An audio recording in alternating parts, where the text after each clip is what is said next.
The World According to Humphrey by Betty G. Burney. Selection illustrated by Terry Ferrell-gittens. The kids in Mrs. Brisbane's class love taking care of their hamster Humphrey. The weekends are especially fun because one of them takes Humphrey home. This weekend, the lucky student is AJ. The bus let us off close to AJ's house. It was a 2-story old house with a big porch. As soon as I entered, I got a warm welcome from AJ's mom, his younger brother Ty, his little sister Dee Lee, and his baby brother Bo. "Anthony James, introduce us to your little friend," his mom said, greeting us. Anthony James? Everybody at school called AJ by his initials, or just Age. "This is Humphrey," he answered. "Hello, Humphrey," said Mrs. Thomas. "So how was your day, Anthony?" "Lousy. Garth kept shooting rubber bands at me. He won't leave me alone." "But you two used to be friends," his mother said. "Used to be," said AJ, "until he turned into a jerk." Mom patted her son on the shoulder. "Well, you've got the whole weekend to get over it. Now take Humphrey into the den and get him settled." Mrs. Brisbane called him "Lower Your Voice AJ," because AJ always talked extra loud in class. I soon noticed that everybody at AJ's house talked extra loud. They had to, because in the background the TV was always blaring. Now, every house I've been in so far has had a TV, and I've enjoyed some of the shows I've seen. There's one channel that has nothing but the most frightening shows about wild animals attacking one another. I mean wild, like tigers and bears and hippopotamuses. Gee, I hope that's not on our vocabulary test in the near future. Those shows make me appreciate the protection of a nice cage, as long as the lock doesn't quite lock.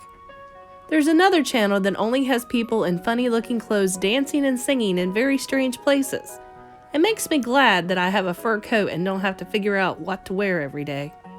Mostly, I like the cartoon shows. Sometimes they have mice and rabbits and other interesting rodents, although I've never seen a hamster show. Yet. Anyway, the difference at the Thomas's house is that the television is on all the time. There's a TV on a table across from a big comfy couch and a big comfy chair, and someone's almost always sitting there watching. I know, because they put my cage down on the floor next to the couch. I have a very good view of the TV.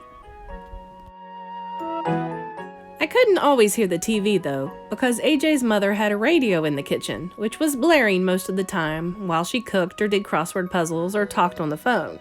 No matter what she did, the radio was always on. When AJ's dad came home from work, he plopped down on the couch and watched TV while he played with the baby. Then AJ and Ty plugged in some video games and played while Dad watched. Dee Lee listened to the radio with her mom and danced around the kitchen. When it was time for dinner, the whole family took plates and sat in the den so they could watch TV while they ate. Then they watched TV some more. They made popcorn and kept watching. Finally, the kids went to bed. The baby first, then Dee Lee, and later Ty and AJ. After they were all in their rooms, Mr. and Mrs. Thomas kept watching TV and ate some ice cream. Later, Mrs. Thomas yawned loudly. "I've had it, Charlie. I'm going to bed, and I suggest you do too," she said. But Mr. Thomas just kept on watching, or at least he kept on sitting there until he fell asleep on the couch. I ended up watching the rest of the wrestling match without him. Unfortunately, the wrestler I was rooting for, Thor of Glore, lost. Finally, Mr. Thomas woke up, yawned, flicked off the TV, and went upstairs to bed. Peace at last. But the quiet only lasted about 10 minutes. Soon Mom brought Bo downstairs and gave him a bottle while she watched TV. When Bo finally fell asleep, Mrs. Thomas yawned and flicked off the TV. Blessed relief. 5 minutes later, Mr. Thomas returned. "Sorry, hamster, can't sleep," he mumbled to me as he flicked on the remote. He watched and then dozed off again, but the TV stayed on, leaving me no choice but to watch a string of commercials for car waxes, weight-reducing programs, exercise machines, and red-hot harmonica classics. The combination of being nocturnal and being bombarded with sight and sound kept me wide awake. At the crack of dawn, Dee Lee tiptoed into the room, dragging her doll by its hair, and switched to a cartoon show about princesses. She watched another show about cats and dogs. Scary. Then Mr. Thomas woke up and wanted to check some sports scores. Mrs. Thomas handed him the baby and his bottle, and soon the older boys switched over to video games and their parents watched them play. It was loud, loud, loud. But the Thomases didn't seem to notice. "What do you want for breakfast?" Mom shouted. "What?" Dad shouted louder. "What do you want for breakfast?" Mom yelled. "Toaster waffles!" Dad yelled louder. "I can't hear the TV!" Tyler hollered, turning up the volume. "Do you want juice?" Mom screamed. "Can't hear you!" Dad responded. And so it went. With each new question, the sound on the TV would be turned up higher and higher until it was positively deafening. Then Mom switched on her radio. The Thomases were a perfectly nice family, but I could tell it was going to be a very long and noisy weekend unless I came up with a plan. So I spun on my wheel for a while to help me think. And I thought and thought and thought some more, and then it came, the big idea. I probably would have come up with it sooner if I could have heard myself think. Around noon, the Thomases were all watching the football game on TV. Or rather, Mr. Thomas was watching the football game on TV while AJ and Ty shouted questions at him. Mrs. Thomas was in the kitchen listening to the radio and talking on the phone. Dee Lee played peekaboo with the baby in the cozy chair. No one was watching me, so I carefully opened the lock that doesn't lock on my cage and made a quick exit. Naturally, no one could hear me skittering across the floor as I made my way around the outside of the room over to the space behind the TV cabinet. Then, with great effort, I managed to pull out the plug, one of the most difficult feats of my life. The TV went silent. Beautifully, blissfully, silently, silent. So silent I was afraid to move. I waited behind the cabinet, frozen. The Thomases stared at the TV screen as the picture slowly went dark. "Ty, did you hit that remote?" Mr. Thomas asked. "Nah, it's under the table." "Anthony, go turn that thing on again," Mr. Thomas said. AJ jumped up and hit the power button on the TV. Nothing happened. "It's broken!" he exclaimed. Mrs. Thomas rushed in from the kitchen. "What happened?" Mr. Thomas explained that the TV had gone off and they discussed how old it was, 5 years, and whether it had a guarantee. No one knew, and if Mr. Thomas could fix it. He couldn't. Everything was fine and it went off, just like that. "I guess we'd better take it in to get fixed," Mr. Thomas said. "How long will it take?" Dee Lee asked in a whiny voice. "I don't know," her dad replied. "How much will it cost?" Mrs. Thomas asked. "Oh yeah," her husband said. "I forgot. We're a little low on funds right now." The baby began to cry. I thought the rest of the family might start crying too. "Well, I get paid next Friday," Dad said. AJ jumped up and waved his hands. "That's a whole week away!" "I'm going to Grandma's house. Her TV works," said Ty. "Me too," Dee Lee chimed in. "Grandma's got her bridge club over there tonight," Mom said. "I know," said Dad. "Let's go to a movie." "Do you know how much it costs to go to a movie?" Mom asked. "Besides, we can't take the baby." Oh. They whined and bickered for quite a while. They got so loud I managed to scamper back to my cage, unnoticed. Then I guess I dozed off.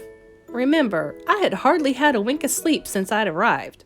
The bickering was a nice, soothing background after all that racket. I was only half asleep when the squabbling changed. "But there's nothing to do," Dee Lee whined. Her father chuckled. "Nothing to do? Girl, my brothers and I used to spend weekends at my grandma's house and she never had a TV. Wouldn't allow it." "What did you do?" AJ asked. "Oh, we were busy every minute," he recalled. "We played cards and board games and word games, and we dug in her garden and played tag." He chuckled again. "A lot of times we just sat on the porch and talked. My grandma, she could talk." "What'd you talk about?" Ty wondered.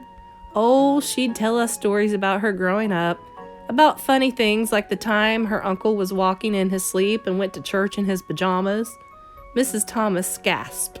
"Oh, go on now, Charlie." "I'm just telling you what she told us. He woke up in the middle of the service, looked down, and there he was in his blue and white striped pajamas. I let out a squeak of surprise, and the kids all giggled." Then Mrs. Thomas told a story about a girl in her class who came to school in her slippers by accident one day. "Yes, the fuzzy kind," she explained with a big smile. They talked, and Dad got out some cards, and they played a game called Crazy Eights, and another one called Pig, where they put their fingers on their noses and laughed like hyenas. When Beau fussed, they took turns jiggling him on their knees. After a while, Mrs. Thomas gasped, "Goodness sakes, it's an hour past your bedtimes." The children all groaned and asked if they could play cards tomorrow, and in a few minutes all the Thomases had gone to bed, and it was quiet for the first time since I'd arrived. Early in the morning, Ty, Dee Lee, and AJ raced downstairs and played Crazy Eights. Later, they ran outside and threw a football around the yard. The Thomases were having breakfast with Beau when the phone rang. Mr. Thomas talked for a few minutes, mostly saying, "That's fine." When he hung up, he told Mrs. Thomas, "We're going to have a visitor, but don't tell Anthony James." Ooh, a mystery. I like mysteries because they're fun to solve.